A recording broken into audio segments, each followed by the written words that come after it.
Welcome back, everybody, to another episode of 10,000 Heroes. I'm your host, Ankur Shah Delight.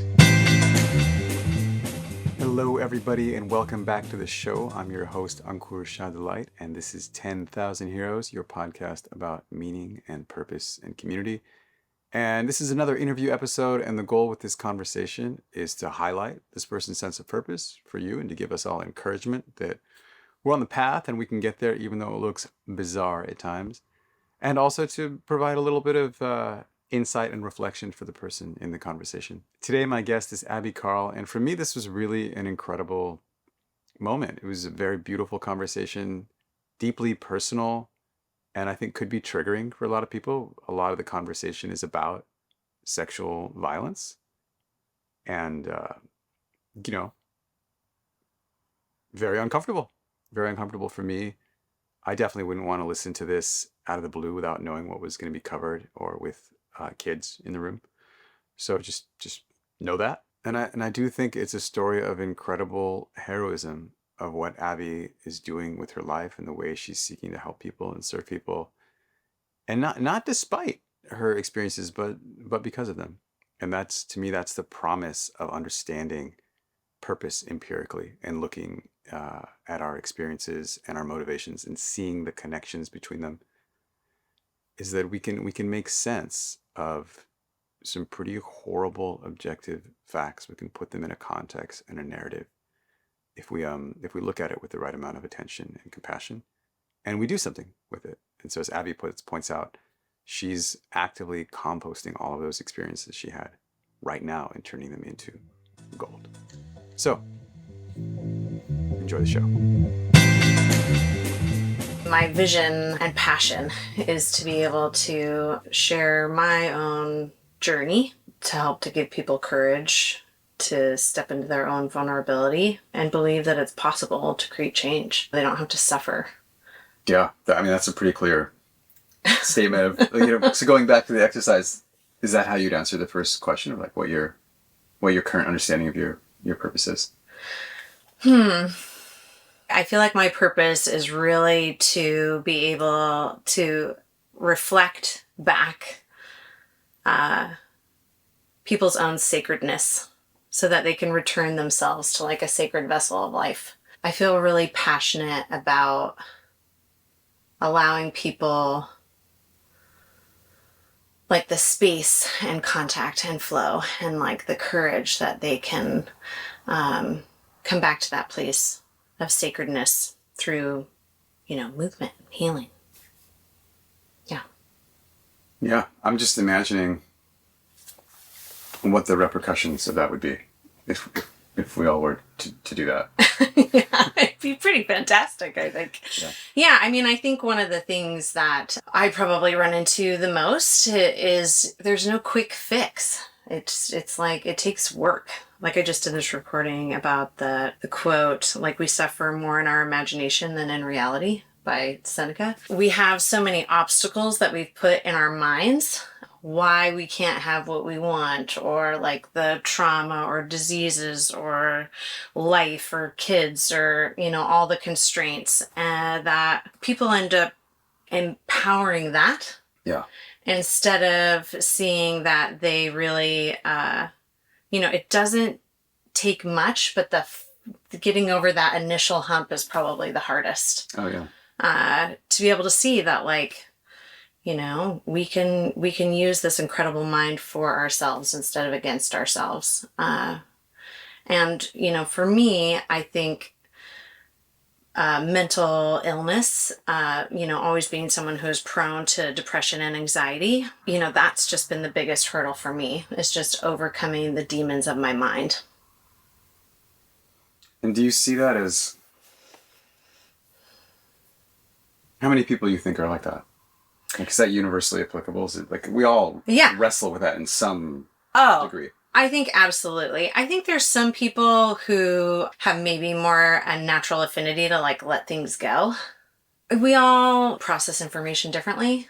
I'm definitely someone who, like, if I have an experience with someone, I will like relive it over in my mind to like pick apart and like critique myself for like all the things where it's like, oh, I could have said that. Just a normal conversation in the street or something. Moment, all the time. And I've always been like that. I think there's a lot of people that are like that. You know, just kind of those obsessive, you know, I started going to therapy when I was 13. And, you know, I've been diagnosed with being, with OCD and with being bipolar. I don't think I'm actually bipolar, you know, and I was on like loads of medication throughout from 13 to like 20, 21. I was on like several different medications. And, you know, I feel like so much of it was just understanding it's just how my mind works, and I could figure out ways. It's been so much more helpful for me to find that like there's other tools that I could utilize to work with this mind than just trying to medicate it. What was your experience of the medication? Like, what was your mind like with the medication? With it? Oh man. It was like, I mean, in some ways, I would say it's like with any drug that you can have some relief, but that it's like I felt dead inside. You know, I just felt like I had no emotion about anything. Yeah. And yet I feel like it's really my compassion, and it's like how much I feel that's a part of my gift. Mm-hmm. So, you know, it's a blessing and a curse. And I think that's true for like all of us, right? With our medicine, it's like, that's our work for here on earth, is to like, you know, take those challenges that we have in life and turn them, you know, make our mess our message, right? So for me, it was like taking away my gifts. And, you know, at the time, I think doctors are getting better about that now, but at the time, you know, it was like they would just throw any medication at you continuously. And this is the thing, I'm 13 years old, you know, 14. I think I was 14 by the time they started medicating me. But, you know, your prefrontal cortex isn't developed until you're 24. Your brain's still developing, you know. So in a way, it was like actually disabling me, because it's like making my mind dependent upon medication. You know, with those SSRIs, that, you know, it actually probably led to me, like, fed me becoming like an addict with like, you know, recreational drugs. Because, you know, I want that numbing feeling. Yeah, that's it. I mean, I was wondering if you would say something like that. There's this distinction between, all right, I have this issue. Mm-hmm. It's like mental, and the way my mind functions, sometimes it's not pleasant. I'm having a hard time adapting to it. And then one solution is just to like, well, we can just stop that. Right. And it's pretty impressive that we developed a tool to stop that. Mm-hmm. And it fixes the problem. Mm-hmm. Right? At this like the top level of it. Right. But it fixes it by like neutralizing like these other levels that are like, oh, but what about why I'm here? Mm-hmm. Not about like my gift, which is part of the problem. Mm-hmm. And so you're like, okay, I don't want that. Mm-hmm. I want to figure out how to have both. Right. Yeah. Yeah, and I think I would go through periods where I would stop taking the medication, but tell my parents and, you know, the therapist that I was taking the medication. And then they would be like, oh, it's not working. And they would up my medication. Mm. And, you know, I mean, it was just like, it was such a nightmare. And, you know, the trauma to my brain, and, you know, puberty and like my developing body, it was just like you know, it was just a storm. It was creating like the perfect storm for mental instability, you know. And then I'm adding on that recreational drugs. I mean, I started smoking pot at a very young age. I tried alcohol very young. You know, I was only like 11 or 12 when I started like playing around with, you know, just trying things on. I'm an intense person, and it's like when I got exposed to things, I was like, yeah, I want to try that. Like, that's just kind of my personality. And then it was like always more, it was like, what's the next thing? Like, what's the next hard thing that I can do? And so it was like, everything, cocaine, meth, mushrooms, LSD. There was one night I like drank a bottle of Robitussin, like took my inhaler, like dropped acid, like these things that were just like, I shouldn't have survived. And what are you trying to do in that moment? Like, what is the exploration? I felt tortured by being in my body. I felt like I kept thinking that there's something outside of me that I could take that would then give me an experience where like I felt okay. And it was like, it kept feeling like if I just got more fucked up, like at some point I'm going to reach this like state of like, okay, like I'm okay. Which is crazy. Yeah. But it reminds me of that, I don't know if you ever read In the Realm of Hungry Ghosts. It's a book by Gabor Mate. But I have listened to some of his podcasts, yeah. Yeah, and he what I learned from him is that many addicts are they're trying to feel the sense of normalcy that I might have felt for like most of my life. Yeah. And they're just like, it's very hard for them to find that. And when they find it, it's incredibly relieving. And it's just like, they're not, because I was associated with like, I've done drugs. It's like, I know what getting high is. Yeah. I enjoy getting high. But it's like, he was like, that's not what most people are looking for. They're not trying to get high. They're trying to like not be low. Right. Or not have this like real, like, I don't know what the word is that goes with that facial expression, but just discomfort with being in their body. Absolutely. Yeah. Yeah, it's like the contradiction between like wanting to feel okay in your body and then like not wanting to be in your body at all. That like you can't, I mean, for me at the time, it was like unattainable. And I think for me, what made me realize that like I need to be a healer, because when I am doing healing work, it's like when I am working with people, it's the most centered that I feel. I feel that place of peace, And I think I feel it in other times and in other areas of my life, but like every day I have to make an active choice to like continue to do my work, to move my body, to breathe, to like stay present, It's not like I get to be like, I've arrived.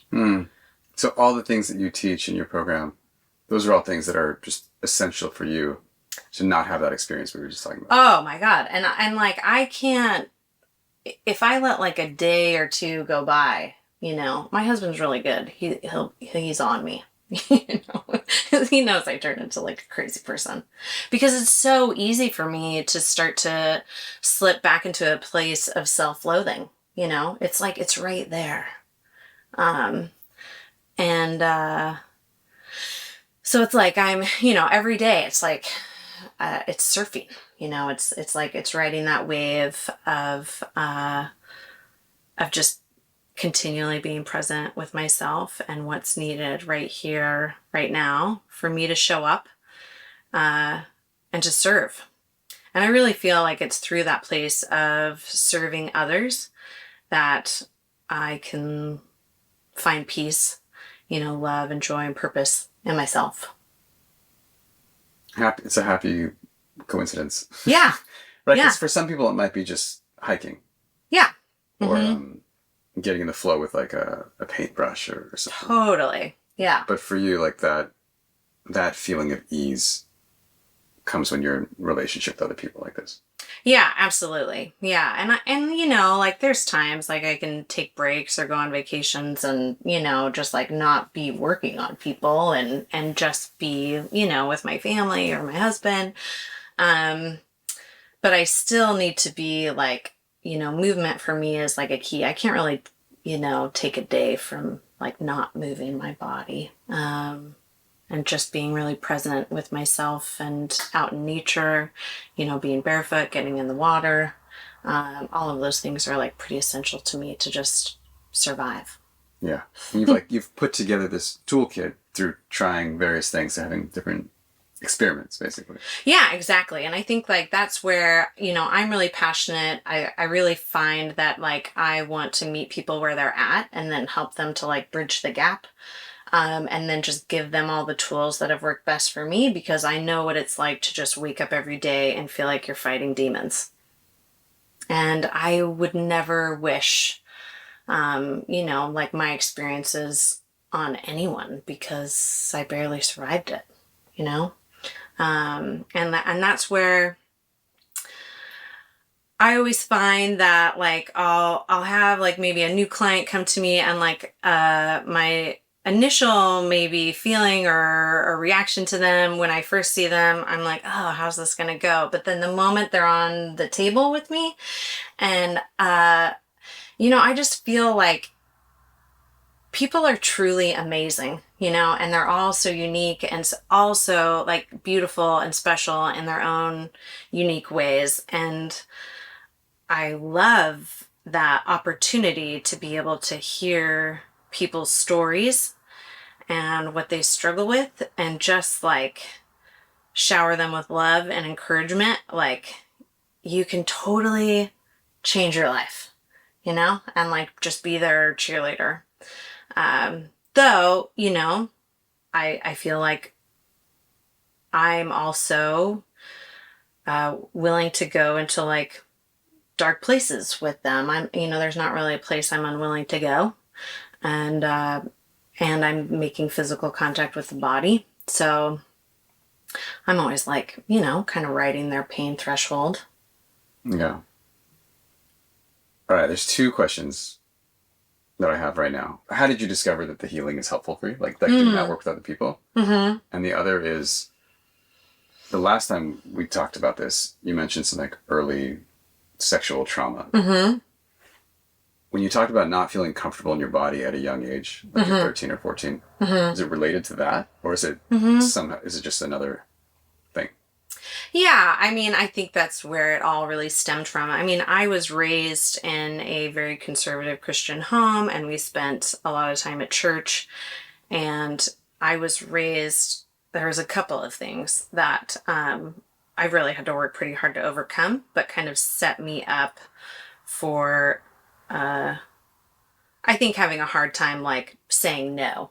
And really standing up for myself and in my power. And that was like, one was that, we were very much into like presentation. So it was like, even if you were having a really bad day or you were really sad, you put on the happy face and you present well. That was definitely how I was raised, With that vocabulary. Yes. Like you smile for the photos, you dress nice, you put, you get yourself all put together, and like you want to present to the rest of the world that like, you're doing well and you have your shit together.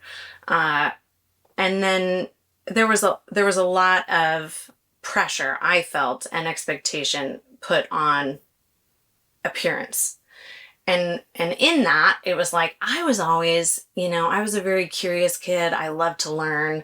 And one thing that like never sat well with me is like, I've always been a very intuitive kid. And just felt a lot of like what was going on inside someone. It's like I could really feel it. And yet like what they were saying and what they were presenting was like opposite of that. This big disconnect. Yeah. Yeah. And yet, like, this is what we're supposed to do. So I knew this is what we're supposed to do. But yet, like, I just couldn't stand it, And so there was always the rebel in me that wanted to be like, why can't we just, like, talk about what's real? And then, you have, like, the white male up on the pulpit, who is, like, preaching that, the man is the head of the household, and and you do what the man says, and it's our job to sacrifice ourselves, that for the greater good. So I don't know. Because I didn't grow up like that. Yeah, it's intense. Really, that language. Oh yeah, yeah, because it's sacrifice, which is different than surrender, right? And because Jesus died on the cross, and this is like the greatest sacrifice, is to give your life for others to live. But there's also like the woman sits and looks pretty and is there at her man's side to be a support to him because he is the head of the household. And I grew up with 2 sisters. I'm the youngest of 3, and my mom was she was 17. So she was the oldest or second oldest in a family of 6 who was moved up from California because my grandpa was a Presbyterian pastor. He took over the church. And my mom got pregnant at the age of 17. And of course, this was the pastor's daughter. So this was a huge scandal. And so I think my mom, for one, she had all 3 of us by the age of 23. So she was a very young mom, but I think she was always trying to right her wrongs. And she never I think she always had a hard time. I mean, that was a massive, this was absolutely the worst thing you could ever do is have sex outside of marriage. Right. And so did she get thrown out of her, or did she get married, or what? They asked my grandpa to step down as pastor. He didn't. I mean, she got married, right? Okay, So that was the way to make it. But clearly, something about his teaching, had gone awry. He had let his daughter, obviously, and it was her fault, right? So, I mean, I think both of my parents were, they really struggled with a lot of that, and so then it was I think even more pressure was put on us to present well, to do well, because there's in the context of this shame and right, yeah.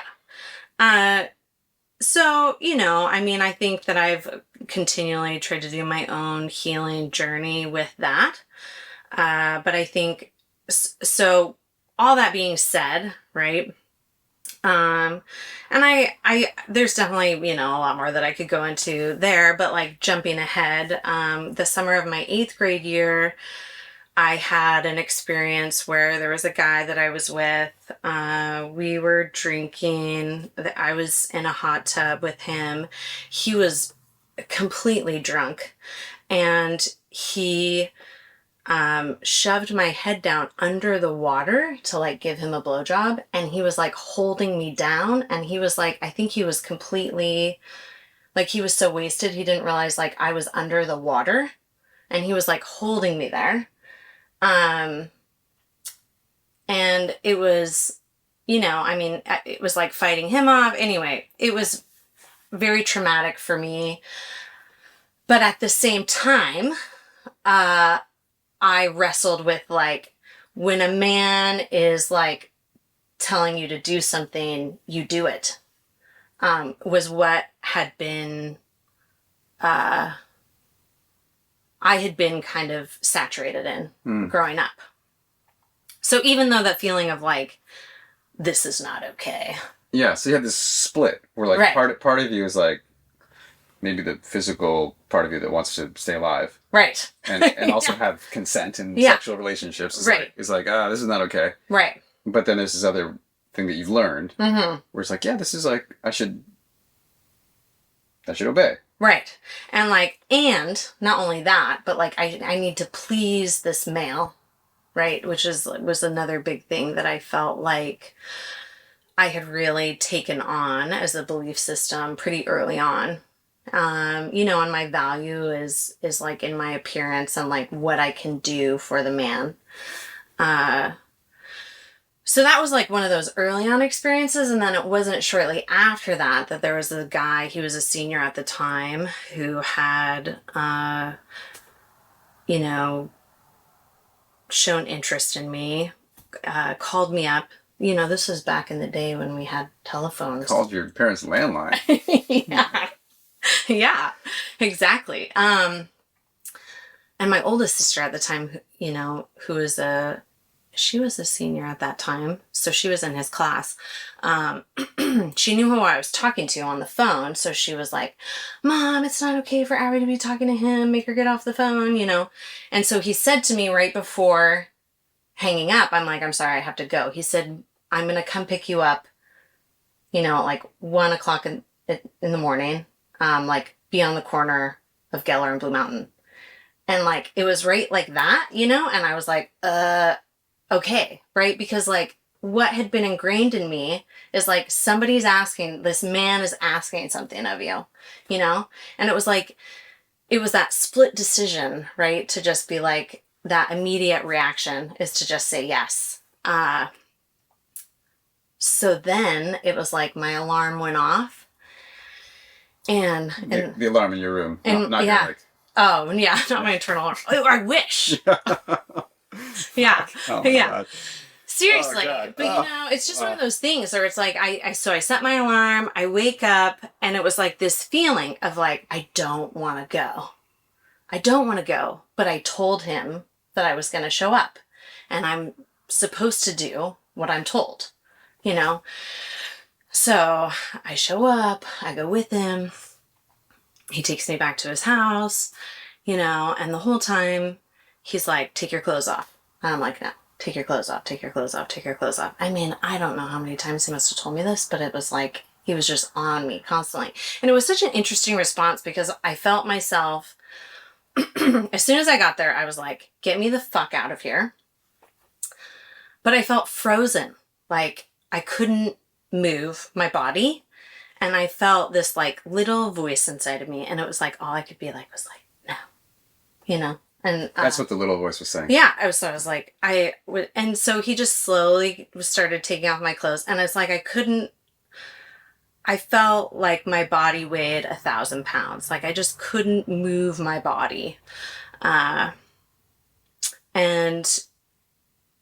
you know, not to get into too much detail, but it was like, basically he just did what he was going to do. And then just sat up on the edge of the bed and said, I knew you would be as easy as your sister was when she was a freshman. Because when my sister, yeah. It's like a bad movie. Yeah. Oh, God. Yeah. And that like always was just like, you know, and my sister, when she was a freshman, she was dating a senior and, you know, they had sex and like that was very well known. So then, you know, he went around to it became this rumor that like, you can get Abby to do, you know, you can get her to fuck you, basically. So then there was more incidents. You know, I don't need to go into all of it, but it just became like, more reoccurring for me to get into these situations. There was one time I actually found the courage to push the man off of me and go running down the street, which I'm really proud of myself. Yeah. But, you know. That ended well. Like you. Yeah, like I was like, this isn't fucking happening. But, you know, it became so normal in a way. And I just hated myself. It was like every day I was waking up, looking in the mirror, and just feeling like, you know, looking at my reflection, like, I just can't even stand you. I can't even stand to like look at you. Because it's like, I think this is what is so hard about that I wish everybody would understand. If you have ever been raped or molested, you know this feeling. But those of you who haven't, it's like you have to understand that like when that happens, it's like you embody the disgustingness, not the other person. Even though I'm sure that they have their own traumas that they're dealing with, but it's like it's in you, you know? The feeling of just feeling like dirty. Like I would just take these showers and like scrub myself, and it was like I just couldn't get clean. Yeah. And so, I think I always had, when I was a kid, I wanted, this was like when I like 5, 7 years old, I wanted to be a healer, but in my child brain, we would have these missionaries come to the church, and they would show the PowerPoints of like the kids in Africa Oh, yeah. that are starving, Oh, wow. and so when I was a kid, I was like, well, I want to go to Africa. You knew you wanted to be a healer. Yeah, and I was like, that sings to me. those kids who don't have families and like aren't fed and just need to be loved, like, I'm going to become a doctor. This is what was my dream. I was going to become a doctor, and I was going to move to Africa, and I just wanted to like live with the kids and just like love up on them and just caretake them and live out my days. That was my plan. Great. Yeah. Yeah. So I always wanted to go to medical school. My mom was a nurse, and when I was going through high school, like, I always got A's. I was put in, I didn't have to try too hard. I actually really prided myself on like being the best. That's what I wanted to be, like, I liked excelling. I liked, getting 100%. And when, I started having this like trauma and these experiences with men, it was very interesting, like classes where I felt like I made a connection with the teacher, I would do really well. And then the other ones, it was just like I would get really low grades. I just wanted to get out of high school as much as possible. I actually homeschooled half of my sophomore year, and I was like doing the prerequisites for the nursing program. I had kind of like said, I can't keep my grades up. I can't go to med school, so I'm going to become a nurse. But the reality was, even with therapy and medication, I just struggled way too much. And I was always looking, like, the relationship, like the man, whoever I was with at the time, was like, my world revolved around that, So it was like, I just really struggled to ever make healthy choices for myself towards like what I wanted to create. And it was just like, I would have these initial starts like, okay, I'm gonna like get my shit together, and now I'm gonna like actually like apply myself to school because I want to make something of myself. And it wouldn't last very long, and then I was just like, I can't do this anymore. I mean, I graduated, but I've always been able to work really hard, but I always felt like in some ways I was just kind of like chasing a pipe dream, and the reality was I'm just too much of a mess to actually ever be able to create anything with my life. And so your destiny was to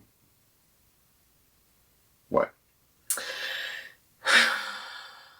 I don't think I ever gave up on the dream to go into the medical field, because I continued to work in it in different capacities. Through like receptionist type work. And I moved down to California after graduating, and I was working at a Hoag hospital down there. And I thought, I even had an initial thought, like maybe med school is still a possibility for me. But I would just get myself right back into the old patterns. This guy from the restaurant asked me out, and then he ended up like roofing me, and I woke up in the morning and was in his bed naked, and I just thought, like, I'm not doing this anymore, And so that's when I was like, Abby, it's been a good run, but like, I'm done, So, that's when I went back to my apartment and decided, my mom sent me down there with like lorazepam because I struggled so much with anxiety and panic attacks all the time. I would cut myself. I was always doing all of these things to just like, continually fighting the demons. But then also my mom was continually trying to like give me medication. That was her world. That's how she kind of knew how to help.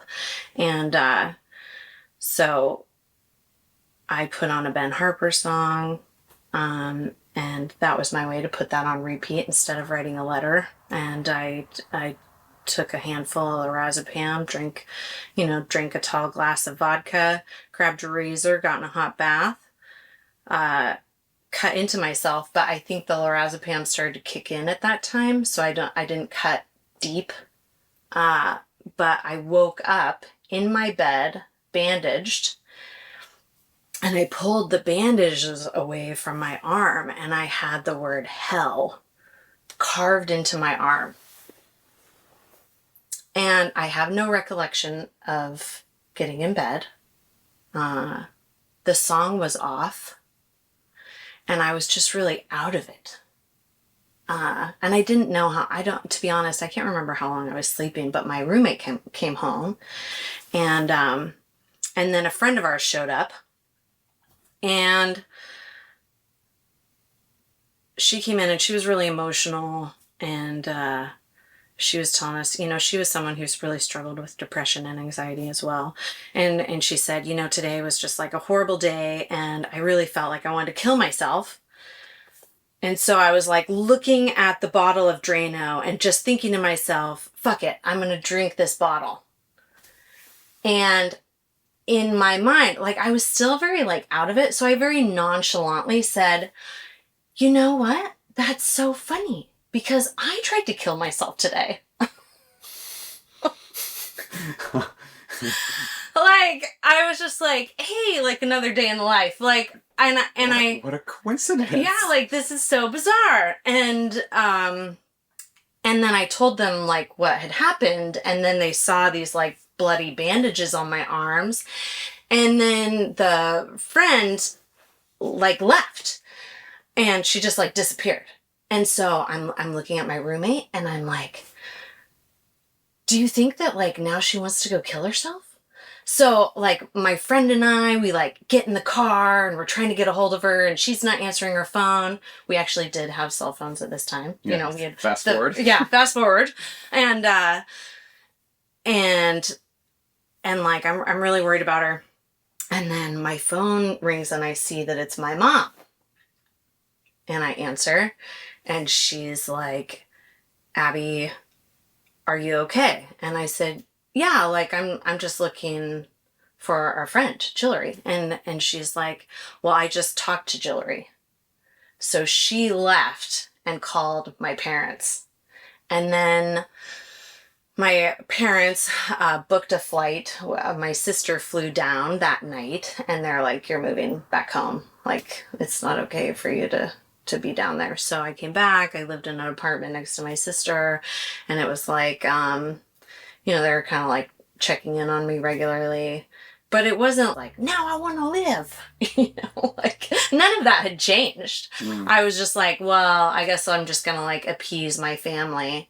They were all like really upset, and I had gone through several iterations of that. I mean, they had, so many getting everybody together and just, Abby, how much you're hurting us by your drug addiction or whatever else. I just don't know how you could expect anyone to act differently without dealing with like the root of the issue. Yeah.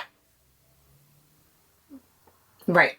So you're just going to be in a different area context, mm-hmm. but you're going to try to process the trauma in the same way that you know best. Yeah. Which isn't that great. Right. At that point. Totally. Yeah. And so, it wasn't shortly after that I got pregnant.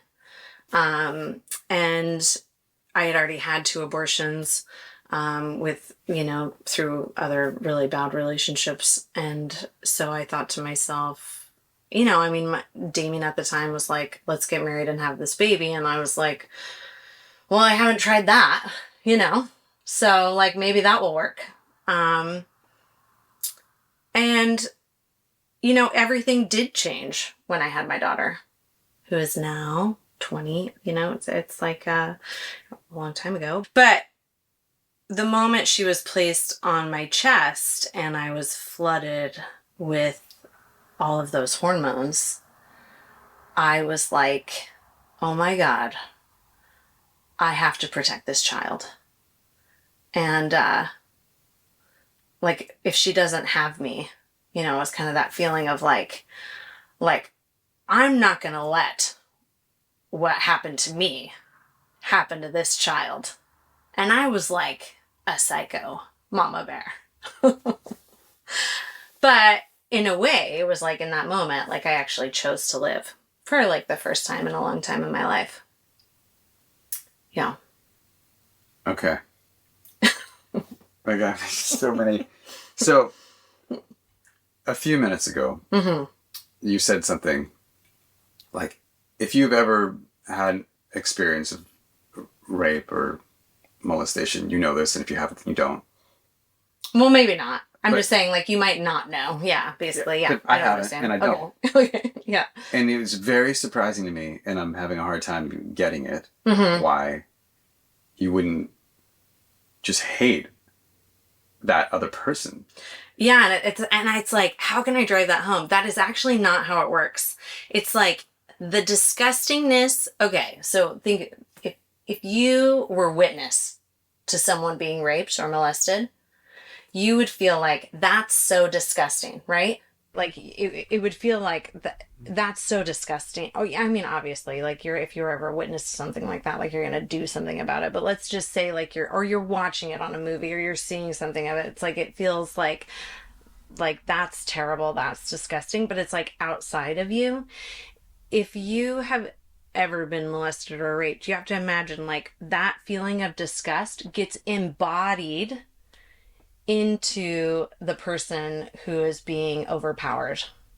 It like becomes you, and I think that the more that if you've ever had that experience, the work is that's why I'm so passionate about returning people to this place of their finding their own sacredness, is because it becomes, you can get as mad as you want at the person who did it, or feel like they're a terrible person, or even do your work to like come around to forgiveness. But it's about reclaiming that like this thing that was like outside of you, this experience that you had that then you took on and embodied and became like a stuck place in you, needs to move through you so that it can become like compost to the earth. And you can actually grow something from it. Yeah. Yeah. And the way I can relate to that in this example is if I witnessed something like that and didn't do something. Exactly. That's, yeah.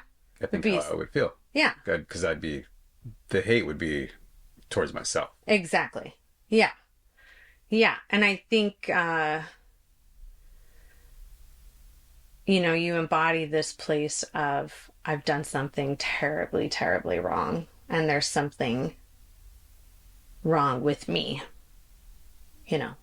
ultimately becoming a huge part of your identity. So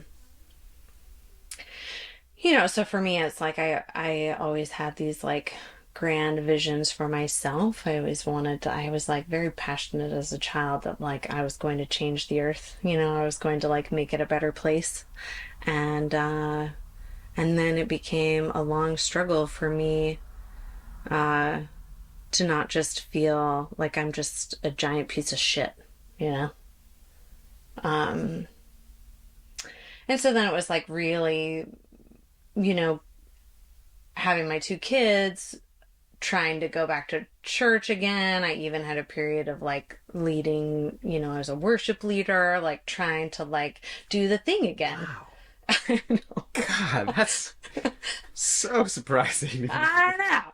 But I'm just like somebody who it's like, I'll try it all, right? Like, I'm like, maybe this is the way. Like, maybe this is the way. The reality is like, I was going back to my childhood of like, well, I tried the whole rebellion thing. Yeah. But like, maybe I haven't fully applied myself. Maybe if I had just obeyed. Yeah. It would have worked out. So I can go back to that place of like, put on the happy face, look perfect. Your kids look perfect. Your house looks perfect.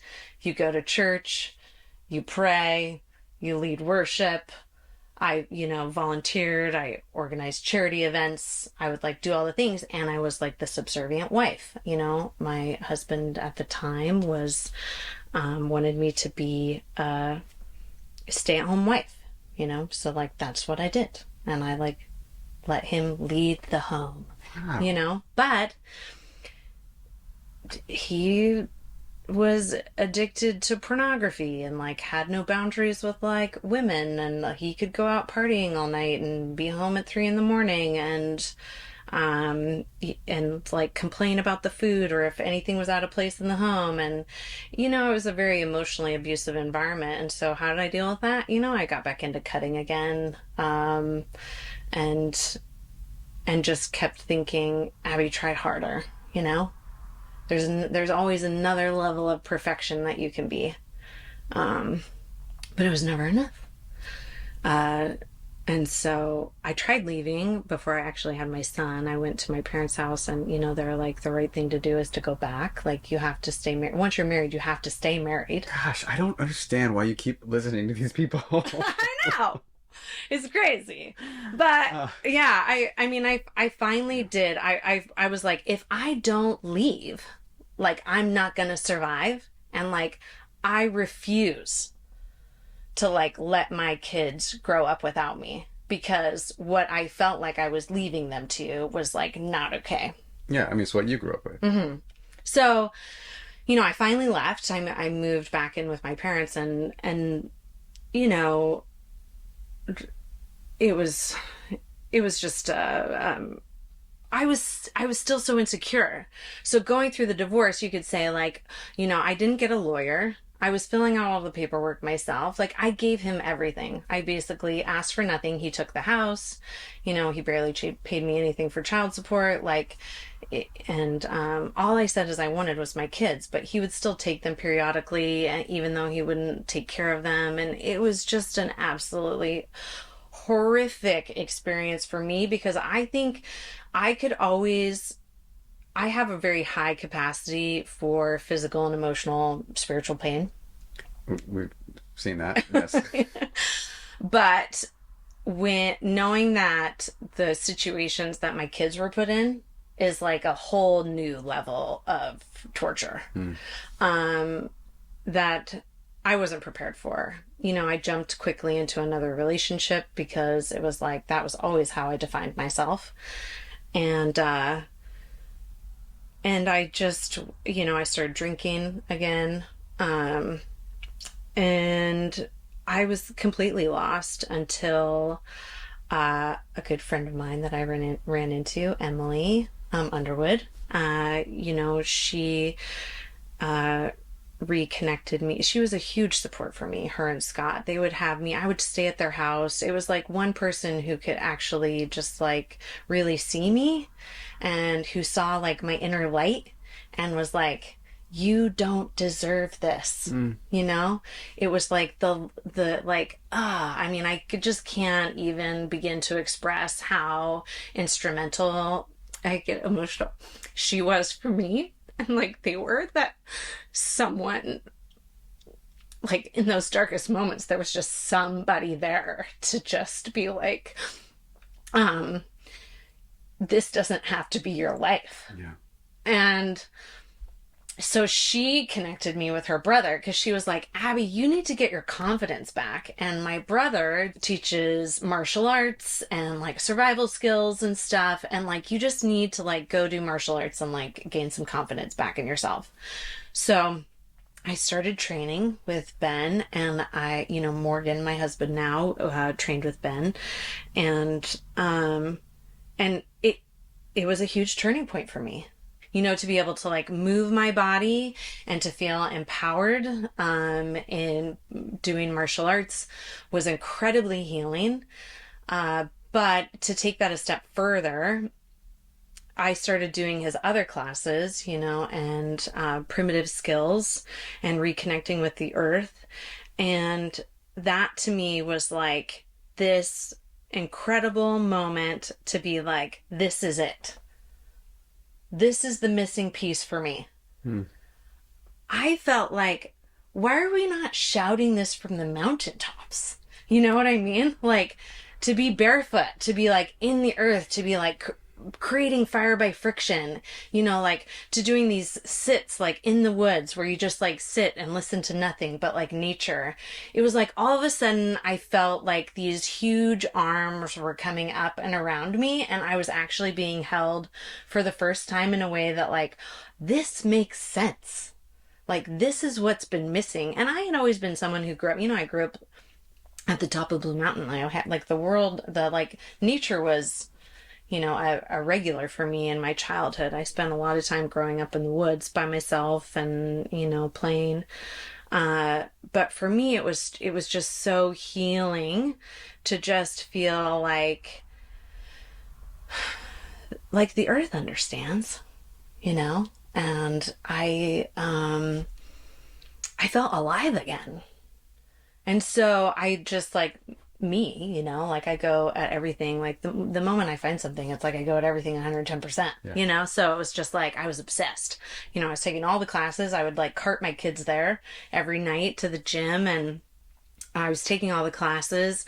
I eventually did I was a part of his first journey program, which was like the apprenticeship that he had developed. He was originally training us to be teachers.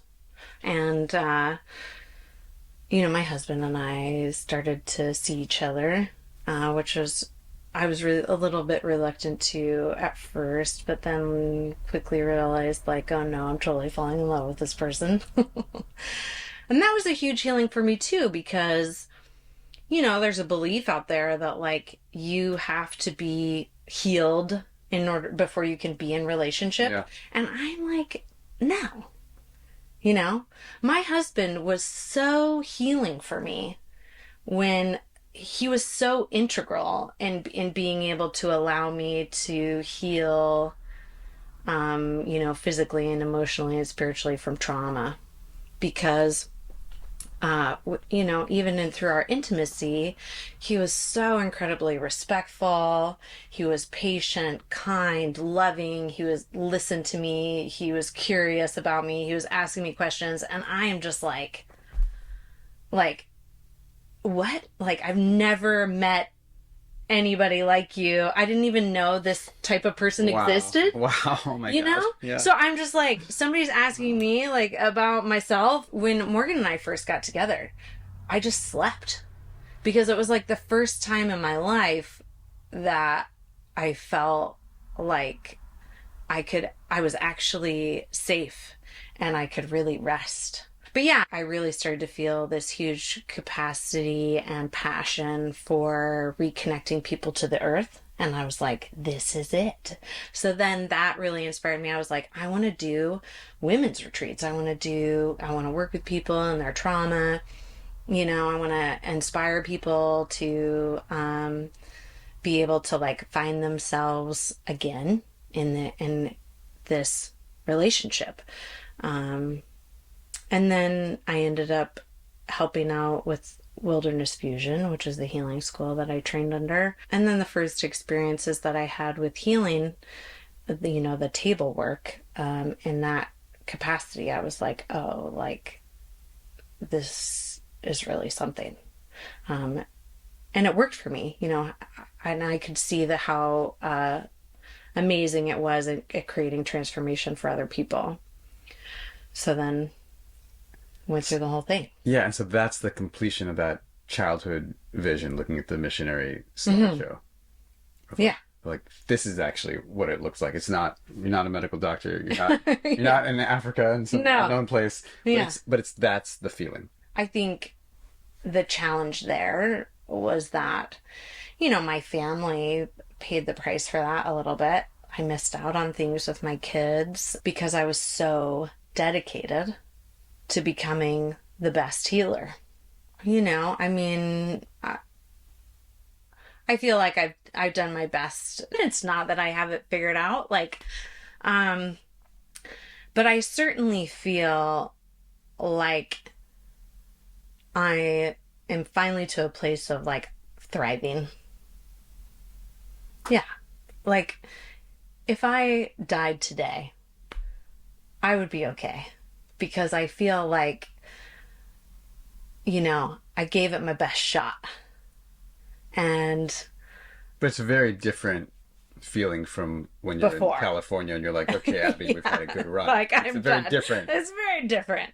It's you know, it's like this place in my life now is like, you know, life is just incredible, and with everything that's going on in the world, you know, there's so much to be upset about. And yet, here we are, you know, we're breathing, like the sun's shining on our faces. Yeah, like walked in snow-covered mountains for like, half of yesterday. It's so gorgeous here. You know, I have clothes and food in my belly and like a house and an amazing family. And I have so much in my life to be so incredibly thankful for. I have so many amazing people, so many friends, so much family that like I am so blessed.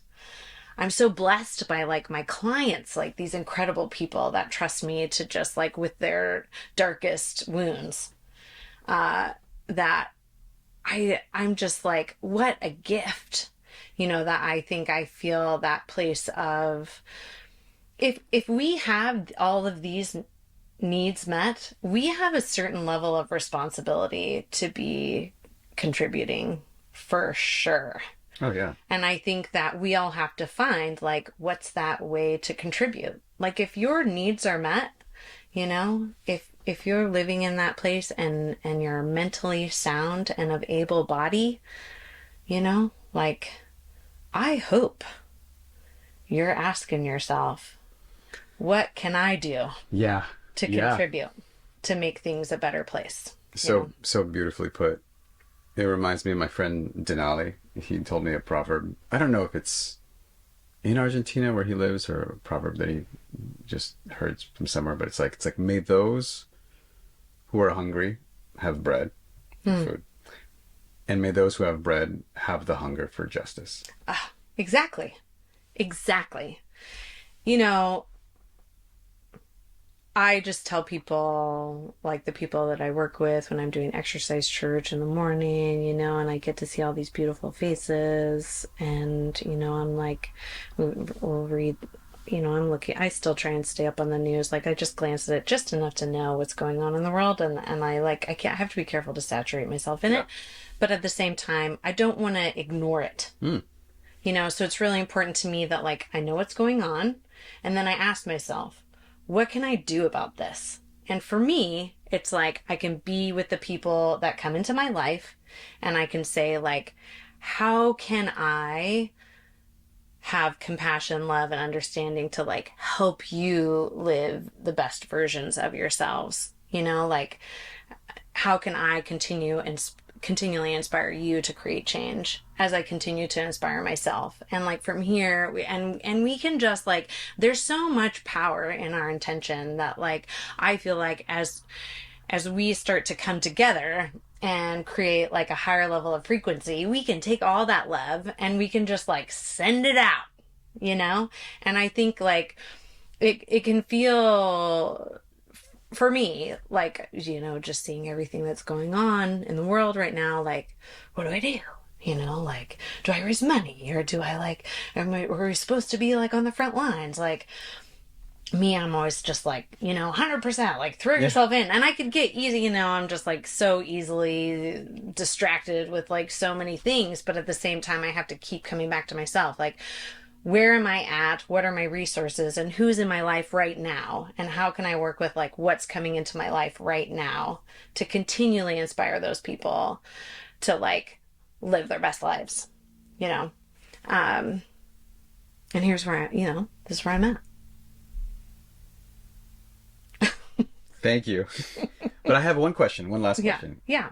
Which is part of my mission here is to subvert this medium. This like one to many. This is, in my mind, this is like a TV show. We're in like the TV studio. It's a podcast. Yeah. But it's that same kind of thing where it's a one to many.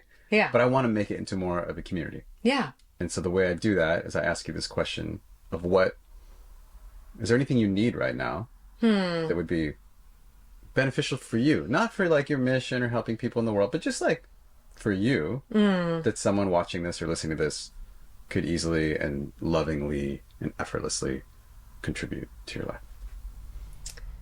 Yeah, I think that for me, it's like I have a little bit of resistance to like social media and things, but, like my brother-in-law was recently telling me, like, we have to remember that like those of us who really do care and like want to put good content out there, that when we do put it out there, we're like hoping to like override all the other junk that people are getting bombarded with. So like in some ways, we have this opportunity to be able to share more of our message to the grander world, right? And be a voice of hope. And so for me, like I am really trying to lean into that more, to like put myself out there more, to put myself out on social media, so I think one of the things, like, check out my stuff.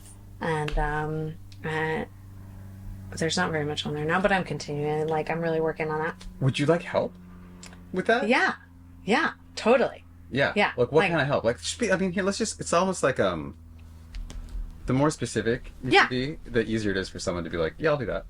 Yeah, I would say having somebody to help manage my social media would be fantastic, but having somebody to help me with that would be fabulous.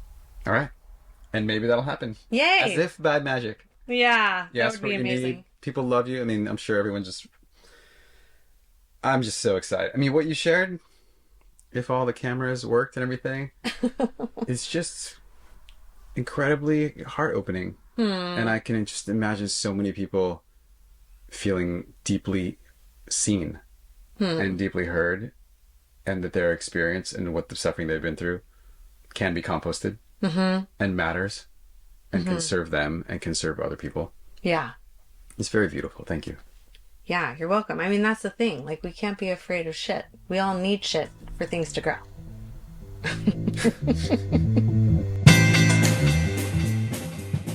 If you like this episode, you can join the 10,000 Heroes Club, our own community of purpose, by clicking the link below this video. You'll never miss an episode, you'll have opportunities to nominate the people I interview and the questions I explore.